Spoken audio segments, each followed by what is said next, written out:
अगर किसी बच्चे के वालिदैन बचपन में फ़ौत हो जाएँ, तो उस गम और उस मुश्किल वक़्त में बच्चों को वो चाहे छोटे हों, बड़े हों, उनको कैसे तसल्ली देनी चाहिए? इस मौज़ू के उन्वान से मेरे एक बहुत ही अच्छे दोस्त हैं, काफ़ी माहिर नफ्सियात हैं बच्चों के दिमाग और नफ्सियात के अमेरिका में।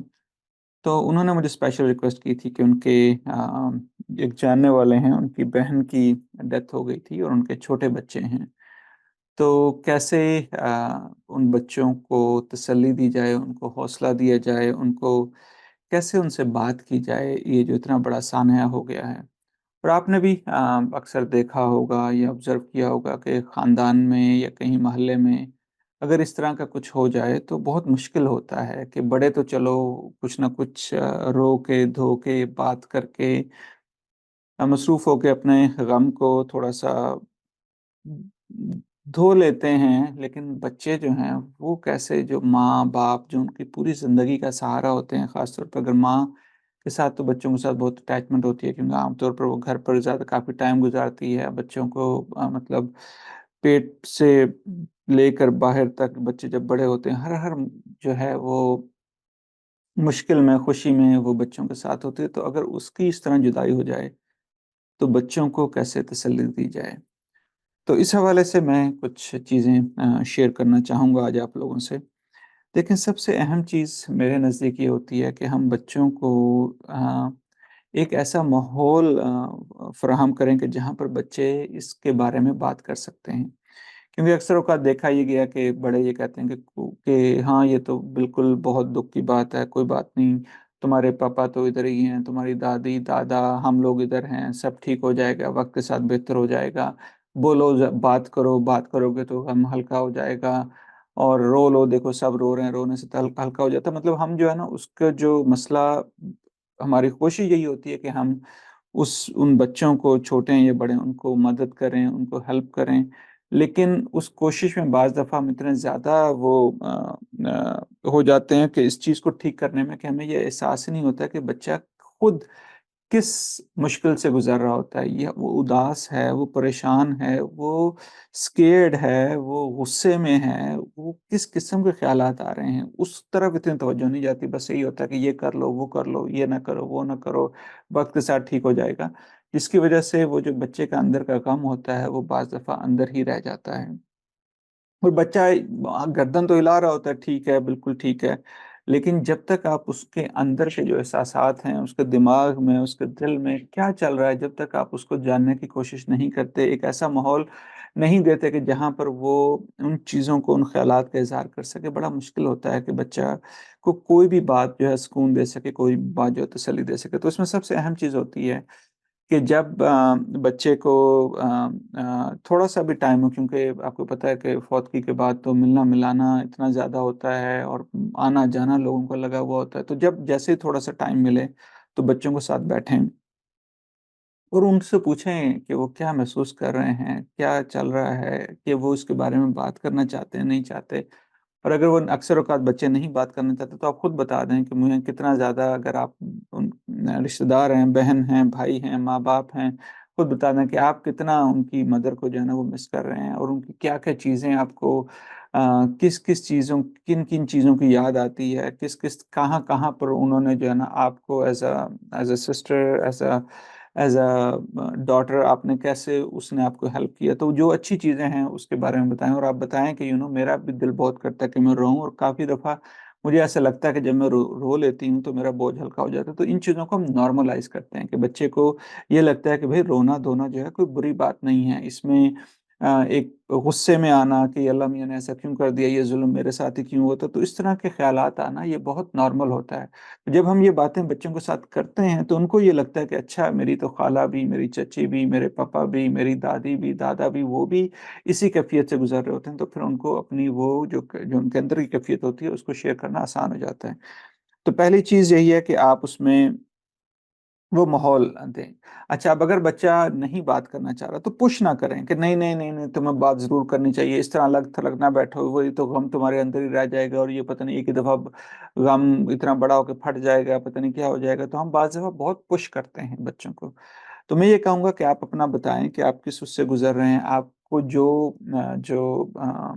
जो उनकी मदर के बारे में आपको जो चीज़ें अच्छी लगती हैं उसके बारे में बताएँ और उनसे पूछें कि आप क्या महसूस कर रहे हो? क्या आपका भी कभी रोने को दिल करता है? क्या आपको भी ख्वाब में जो है वो मम्मा नज़र आती हैं? क्या आपको भी कभी-कभार जो है ना वो मम्मा की आवाज़ें सुनाई देती हैं कि बेटा ये कर लो, बेटा वो कर लो? और अगर वो कोई जवाब दे, तो आप उसको कंटिन्यू करें, अच्छा थोड़ा-सा और मुझे बताओ और अगर वो नहीं देता तो आप उसको कहो कि बाज़ दफ़ा ऐसा होता है कि जब हम इतने सदमे में होते हैं, हम बात करना भी चाह रहे होते हैं, हम कर नहीं पाते, ठीक है ना? इसलिए मैं आपको फ़ोर्स नहीं करूँगी, लेकिन ये है कि मैं हमेशा अवेलेबल हूँ, जब भी आपका दिल करे बात कर मम्मा के बारे में बात करने का, मम्मा की जब याद आ रही हो तो मेरे पास बिला झिझक मेरे पास आ जाना और फिर हम जो है ना वो आराम से बात करेंगे। तो इसलिए बच्चों को फ़ोर्स ना करें, उनको बस ये आप बताते रहें कि कि घर में लोग हैं कि जिनसे वो बात कर सकते हैं, जिनसे वो अपना गम, दुःख शेयर कर सकते हैं और बच्चों बच्चों को ये भी अंदाज़ा होता है कि और घर में कौन-कौन ऐसा है कि दुःख में तो सभी होते हैं, लेकिन कौन ऐसा है जो इस दुःख और मुश्किल के वक़्त में एक हौसले से, एक हिम्मत से काम ले रहा होता है। तो ये चीज़ें जब बच्चों को पता चलती हैं, तो बच्चे के लिए अपने गम को, अपने दुःख को शेयर करना आसान हो जाता है। अच्छा और जो फिर जो अल्फ़ाज़ हम इस्तेमाल करें वो भी बच्चों की ऐज के हिसाब से हों, ख़ास तौर पे अगर छोटे बच्चे हैं तो उनको आप कहें कि भई कि अब कि मामा की क्या-क्या चीज़ें आपको अच्छी लगती थीं? मतलब अगर बाज़ दफ़ा अगर बच्चा नहीं बता रहा है तो बाज़ दफ़ा हम स्टोरी के ज़रिए भी मतलब बच्चों को कह सकते हैं कि याद है कि हमने वो एक दफ़ा स्टोरी पढ़ रहे थे उसमें उसकी उसकी मदर की डेथ हो गई थी और आपको पता है कि वो कितना उदास फ़ील हो रहा था। इस तरह स्टोरी टेलिंग से भी मतलब हम बच्चों इसके साथ बात कर सकते हैं। जो बड़े बच्चे होते हैं उनको जैसा मैंने पहले बताया कि एक स्पेस देना, एक ऐसा माहौल देना कि जहाँ पर वो जब वो तैयार हों इस बारे में बात करने में उनको वो मुहैया करनी चाहिए। और अब क्योंकि बकरा ईद आ रही है क्योंकि ये जो इस तरह के इवेंट्स होते हैं ये बहुत दुःख और दर्द को आप यूँ समझ लें कि वो दोबारा वो गहरा कर देते हैं क्योंकि अब बच्चों को याद आता है कि पिछले साल मम्मा ने बकरा ईद पे ये किया था, हमने ये कपड़े पहने थे, हम यहाँ गए थे।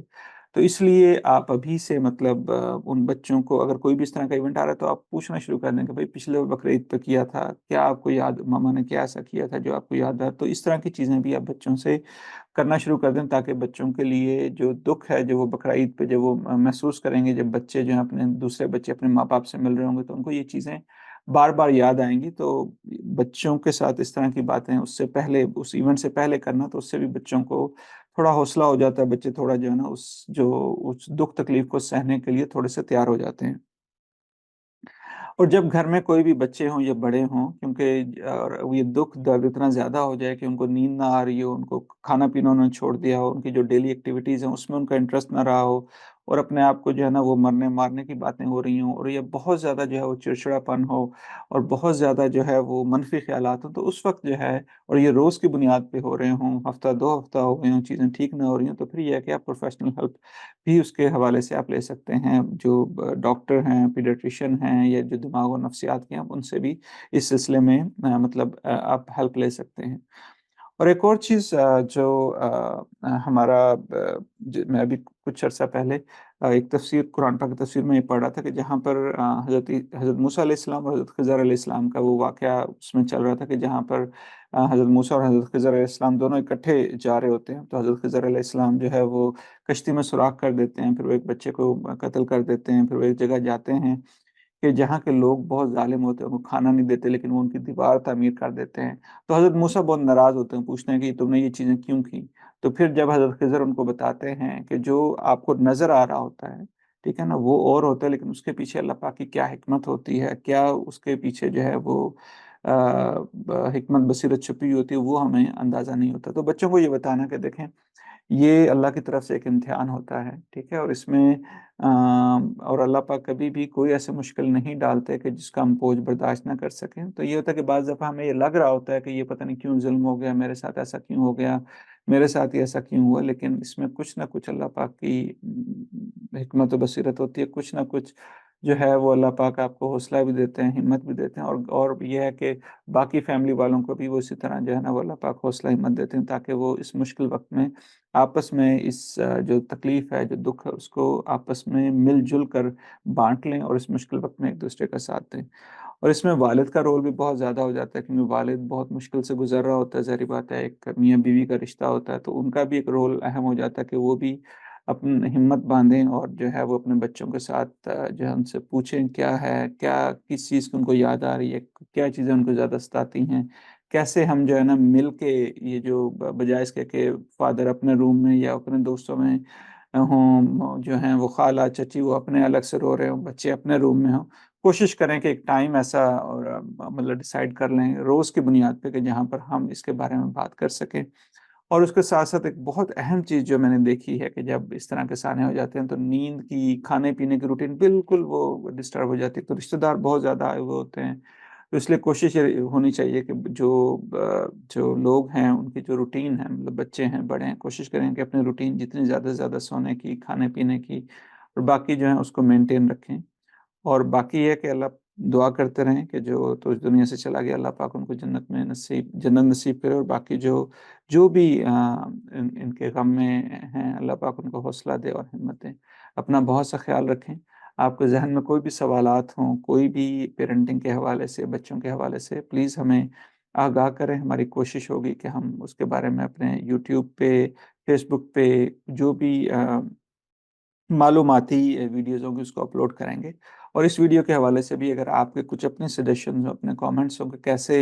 अगर कोई इस साने से गुज़र रहा हो तो उस साने में बच्चों को और घरवालों को कैसे हौसला दिया जाए? अगर आपके भी इस बारे में कुछ सजेशन हो तो काइंडली ज़रूर शेयर कीजिएगा। अपना बहुत सा ख़्याल रखें। अल्लाह हाफ़िज़।